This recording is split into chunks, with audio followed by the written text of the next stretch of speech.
What's the time going to be? 18, 19,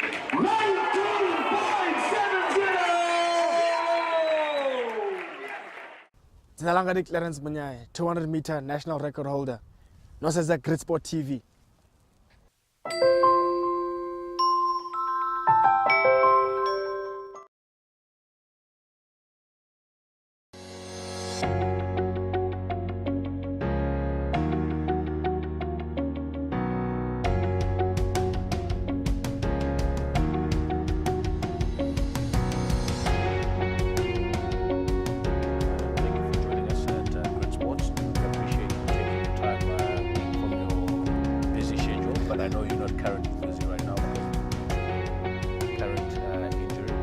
But tell us a bit more about Clarence. I mean, who is Clarence Munyai? Thank you for having me.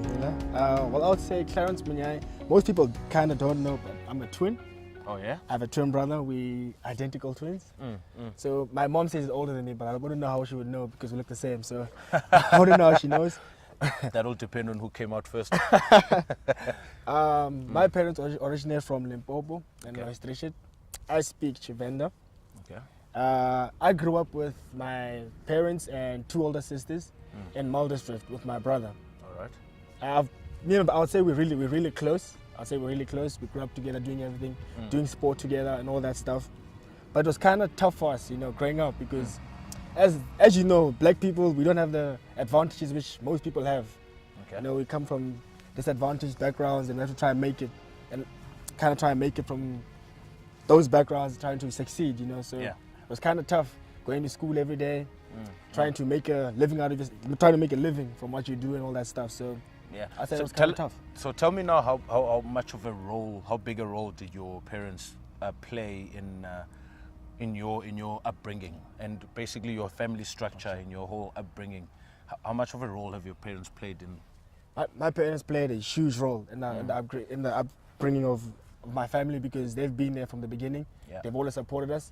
And I'd kind of say our family is kind of sporty because my sister played national hockey when she was still in high school. So, and she's older than us. So, and then we started doing track and field. So I'd kind of say we kind of did sport. But I don't know about my parents. It's not like I've asked them before. Yeah. No, speaking about the parents part, I mean, we know a whole lot of parents, black parents to be specific. They like to focus more on education. I mean, how was their reception in terms of, Mom, I want to focus on athletics instead of I want to do an accounting degree or a law degree? I remember when I changed high schools because I'm from a private school which was Heron Bridge College. Okay, yeah. So changing from there to Tucksport High School, they kind of first refused because they were like, I'm leaving a private school, going to a sports school. The education is not up to this private school standard. So at first we kind of went back and forth trying to decide what's the best option. Yeah. And they knew that I was good at running. So they were like, okay, we're going to support your decision. Don't say, they were like, in the future though, don't say we didn't try to help you in decision making. So they kind of put it that way. And they let me come to Tucksport High School at the end of that. So now, I guess so far, I was right. It was a good choice to come here. Yeah. And so now, basically, I mean, at school level, from your Heron Bridge to Tax High School, I mean, what other sports did you participate in? I used to play rugby. I used to play outside center, 13. Oh, nice. I'm just going to mention the number in case you think I don't know it. Outside center, 13. I was actually fairly all right. I remember I made the president's side team, but that week that we had to go play, we had national champs for athletics. So I had to choose between the two, which was my first national champs for athletics. So I chose to go to national athletics champs instead. And how did that go for you? I got a bronze. You got a bronze medal? I got a bronze medal. So from that bronze medal, did you decide on, you know what, actually this is what I need to focus on, and let's just leave rugby aside now. Let me focus on athletics. Because I would say I never trained for athletics. When you're a rugby player, you train for rugby and then you just go run. And then from that, then one of my coach, Billy Bainafeld from my old school, told me that these guys that beat you train every day for that specific sport. And you don't, and you got a medal. So he kind of told me that you kind of have potential because most of these guys train every day and you don't, and you got a medal. So don't you think you should take it up? So now, who was your mentor? Would you say that this guy was your mentor now, or who was your mentor in your high school life? I'd say Billy Bainefeld, my previous coach, he was my mentor because since I went to Heronbridge College, he used to look after me, not just sport-wise, but he used to help me with homework. He used to make sure I do my homework. He used to sometimes used to bring me food from home. He would take me home every day. That's the type of relationship we had. He just didn't care about my sport. He also cared about my well-being as a person. So I would say he was my mentor when I was still at Heronbridge College. Okay, now, Clarence, tell me, you now start focusing on your athletics, you're leaving everything behind, and you want to now train every week or every day to become better after getting a bronze from not training at all. I mean, take me through that process and up until you get selected to represent the country in youth championships. Oh, well, when I first moved, it was kind of difficult for me because now I had to move to boarding school at Taxport High School. Yeah. Not get used to living with my parents, seeing them every day, to only seeing them once a month or once every 2 months was kind of difficult for me. So at first, the training was kind of difficult. Got injuries because my body wasn't used to all that hard work. And Wasn't used to continuous training. Wasn't used to that. So at first, it was difficult getting injured. Mentally, it was so tough for me mentally because once you're injured, you kind of doubt yourself, doubting your abilities and all that stuff. 2015, when it was World Youth Year, World Youth Year in Colombia, I didn't get selected. I was told I wasn't good enough. So I kind of used that as motivation to kind of prove the selectors wrong, that they did make a mistake by not selecting me into that team. And then how much of an effect did it have on you, or the impact did it have on you personally? The reason for not being selected. I felt like I wasn't good enough. Like I gave up everything, and then coming to do something which I thought I'd be good at, and you get told that you're not good enough. It's kind of hard as a teenager to be told that you're not good enough. We hear those words so often, but deep down they actually do scar us because you think. Does it still affect you today? I would say not really because of how far I've came, but back then I would say it affected me a lot because that's all I knew. So you stopped all sports? 2015, there was a time where I even told myself after the injury as well, like, I don't think I can kind of continue because it was difficult. Being injured, not being selected. So, but my coach always told me that, no, let's work hard to prove them wrong. Your time will come and all that stuff. And when you see your age group performing at World Youth Champs and you're not there, it's just kind of difficult, you know? It's kind of difficult. Watching your peers, yes. It's pain which I wouldn't want any athlete or upcoming athlete to go through because it's very difficult. It's very, very difficult. So now you have a terrible 2015 year. Now we move on to 2016. Things change. Tell us a bit about that. Oh, 2016. At first, when we started the year, it was also still kind of depressed from the previous year. Yeah. When I started, didn't start off too well. Started off average. But for me, to be honest, I didn't want to qualify for Olympics. I thought it was a goal which I wouldn't reach because I'm only 18. Then one day I just ran a race at UJ, and then I don't know what happened. I'm not gonna lie to you and say I planned it. I just went I remember I was very nervous. I was even sweating before I ran. And then when I looked at the clock, it said 20.39, which is an Olympic qualifier. So kind of blew my mind.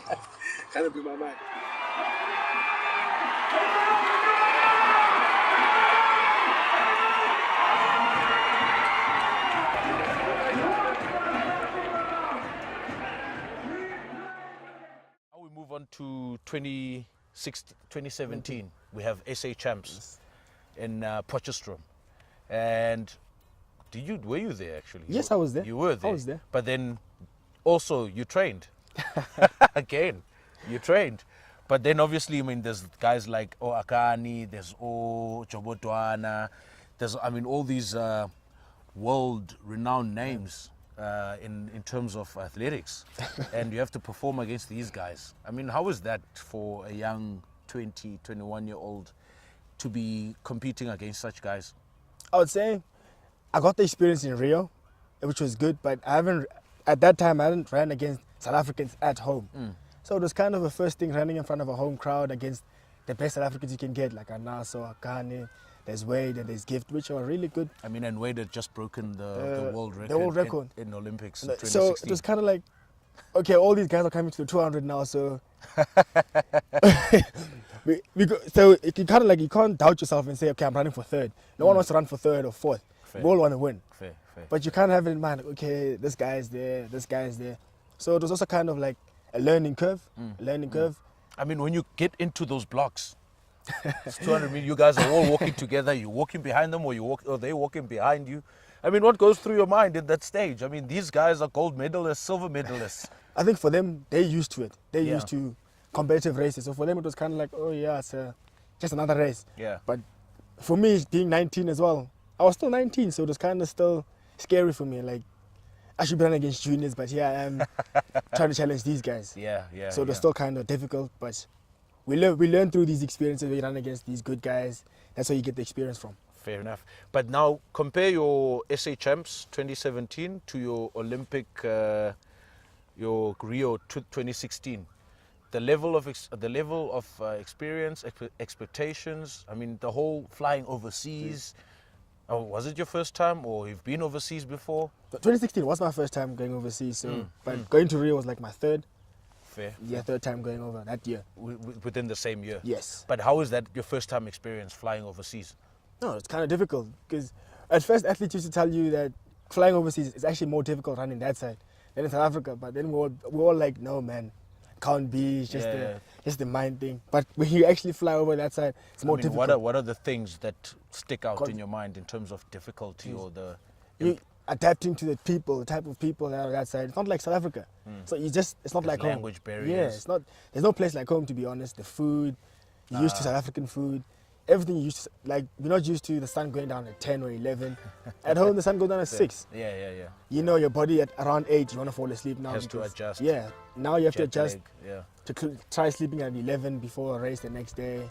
Jet lag, all that type of stuff. So that would play a role in that case. Now I want you to take us through the day where you ran 19.69.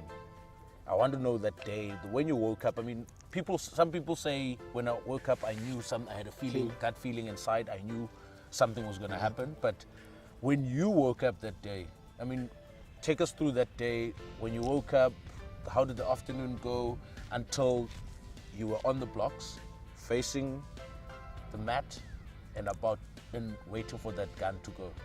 Take us through that day. Let's start off the night before. I was playing FIFA that night before, so I kind of slept at like 11:30, 12. And then the heats of the 200 were around 9 in the morning. Yeah. And I woke up at around 8:30. I was kind of late. So when I woke up, I was like, geez, it's 8:30. I'm running in like 30 minutes. I'm late now. So when I walked, I saw my coach standing nearby. I was like, oi, he's going to shout at me because I'm late now. He's going to shout at me. And then he did kind of shout at me like, why are you late? Why did you oversleep? You never oversleep. I told him, no, coach, I was busy playing FIFA. That's what happened. It's like, but it's the heat. It's all right. Just go warm up and all that stuff. So then I didn't really think too much about it. I ran the heat. But while running the heat, I just felt different. Yeah, I felt different. Like while running, it felt simple running. Because I ran 20.24 in the heat. And then Paul Horris, which is the coach from Western Cape, told me, he's like, Clarence, if the moment for you to run a 19, it was that race. I think there's like 6 people, up to 6 people came to me after that heat. They're like, Clarence, your time to run a 19 was that race you just ran now. Because it was a heat and I was jogging, and they're like, that was your race to run a 19. So it kind of played in my head a bit, in my mind a bit. But while I was walking, because I decided, let me walk home to my place. It was not too far. I was like, let me not drive, let me leave my car here, let me walk. While I walked, I picked up the phone and I called my mom. I was like, Mom, at 3 o'clock, listen to the news. You can even call her and ask her exactly what happened on that day. I called her, I'm like, Mom, at 3 p.m., listen to the news. She's like, why, my child? I'm like, because I would have broken Wade's record. And she's like, why do you believe so much? I'm like, I just believe it. I have a feeling. I even called Gift, one of my track athletes, one of my best friends as well. I even called him that same day as well. I'm like, Gift, I want to break Wade's record. Like, I'm going to break it. I have a feeling. That feeling was there. It was there when I was walking to my place. It was there. Yeah. It was there. Like, I could feel like today's the day I'm going to break Wade's record. To your place to relax. I went to my place. When I got to my place, I got a call from Mom. You know what she told me? It's like, don't eat. She's like, fast. She told me fast and pray. I was like, okay. I fasted. I didn't eat lunch. The final was at 3. From 9 until 3, I didn't eat a thing or drink anything. I didn't drink or eat. I fasted and I prayed. I was like, if this is the moment, then please let it be today. And then I didn't eat. I came to the warm-up area, and then my coach was like, what I saw today in the heat was exceptional. So he's like, try to repeat it again in the semi-final. Try get a time. Try get a personal best. And it was kind of cloudy. It was about to rain. I'm like, hey, the rain mustn't disturb me now. So when I came into the blocks there, when I actually stopped, when the gun went, when I was running, it was slow motion. I won't lie to you, it was slow motion. I was speaking to myself while running. What I are you promise saying to yourself in that period? I promise you. You're in a race and you are talking to yourself. I was talking to myself. It felt, I was like, okay, because Roscoe was in front of me. I was like, make sure you catch Roscoe before the first 50, which I did do. When I got to the curve, I was like, watch the line. Don't step on the line because you have a tendency of stepping on the line. Move a bit to the side, which I did. I was far from the line. While running, I was like, don't look at the clock. Just don't stress, don't tense. Just keep the focus, keep the focus. I was talking to myself. Then 10 meters before the line, when I looked across to the clock, it was on 18. I promise you, I almost laughed out loud. I almost laughed out loud. I said to myself, impossible. Because I saw 18, so I was like, impossible. When I got closer to the line, it just went to 19. It just went to 19. In my head, I knew, okay, I got it. I knew I got it. Jeez, but now the world record is 1919. And you just missed it by splits of what? I mean, you ran 1969 and the world record is 1919. After you had just broken the national record, you broke Wade's record, and were you thinking of what's next? What am I gonna break? Do I look forward to breaking what the world record, or you were just in the moment and just enjoyed the moment when you ran the 1969? I'd say I kind of enjoyed the moment. I didn't think too much about what I'm gonna run next. But what I did think about was, but why did I run such a quick PB? Like, how am I gonna do that? How am I gonna do that again now? Because the thing is, I mustn't do it once. I should do it again now. Because everything on that day was just perfect. So I was thinking again, to break that PB. Besides waking up late. Yeah. But everything else. I was well perfect. Yeah. For me to break that record again, I'm gonna have to be. I don't know what maybe I should just do the same thing. Wake up late again the next time. You don't know. Maybe that's my lucky charm. Your lucky charm is FIFA. You never know. So Yeah. for me, it was kind of difficult to. When I went home, I was thinking about it, like, how am I gonna? Because people are gonna expect now. Yeah, definitely. They're gonna expect, okay, we want that sort of performance now. So I have to kind of get back to that form again, which is kind of basically, which leads back basically to my next question of where to from now. What is the process from now to kind of achieve what you've achieved, or even do better? What is the next process? What's the next step now for Clarence? I'd say I struggled a lot with injuries, which also kind of Setbacks. which kind of made me end this season early. So for me, staying healthy is the key to running quick times and achieving, because last year I kind of didn't get injured until around this time. So it showed if you don't get injured, what you can achieve. Yeah. So I achieved quite a lot by not getting injured, by staying healthy. So I think if I stay healthy and stay consistent, I can run much faster. Nice. So now, obviously, we've come to near the end of this interview. I mean, there are young kids now who basically, your name is across the country. Everybody knows who Clarence Munyai is, and obviously there are younger kids now who want to take up athletics at school and not focus on other sports, and that look up to you. I mean, what kind of message would you send out to those kids who are looking up to you and who want to be in your shoes or even achieve greater things? What kind of message do you have for them? Well, I'll tell them, first of all, they need to set goals. They have to have a specific target which they want to achieve. That's what you call success. Otherwise, if you just achieve something without setting a goal, we just call that luck. You have to have goals, specific goals which you want to achieve in life. And regardless of the circumstances you're from, the background you're from, you have to work for it. You have to work hard. You have to work really hard and want it. You have to want it. And you have to be motivated, because if you're not motivated, then you're not going to put in the hard work and effort to achieve. And they should know that I'm going to be honest. In life, life is going to knock you down a lot of times. It's not easy, because some people want to hear the good news, that yes, you win. No, you're going to lose. You're going to lose a few times. You're going to win a few times. You're gonna get setbacks. Sometimes you're gonna get victories, but it's all worth it in the end. No person has ever achieved something without failing. We all have to fail somewhere. That's how we learn. Nice, nice. Now, a fun part. I mean, do you have any rituals before you run? I mean, is there something that you do? Do you pick your nose, eat your snot? I don't know. Do you leave your shoes in a certain way in the room? Do you sleep on the one side of the bed? I mean, what are you? Do you have any rituals before a race or the night before a race?